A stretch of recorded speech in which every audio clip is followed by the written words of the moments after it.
Subscribe करके bell icon पे जरूर क्लिक करें। जज़ाकल्लाह।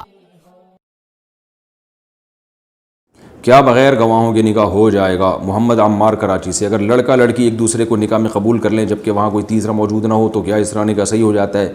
मोहम्मद अम्मार भाई, लगता है कि आप चाह रहे हैं कि बड़े आराम से निकाह हो जाए और किसी को पता ही न चले। भाई, निकाह और ज़िना में यही फ़र्क है कि निकाह गवाहों के साथ होता है, हमेशा के लिए होता है, और ज़िना बग़ैर गवाहों के होता है और वक्ती होता है। तो इसी वजह से हम मुता को भी ज़िना ही कहते हैं, क्योंकि वो भी टेम्परेरी होता है।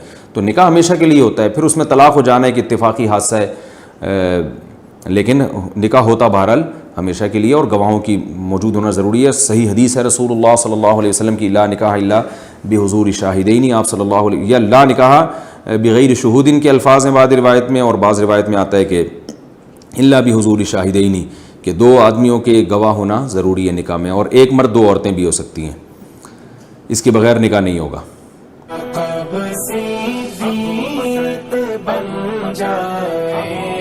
सदाकत हो तो ऐसी हो, मज़ारों के साथी रफ़ाकत हो।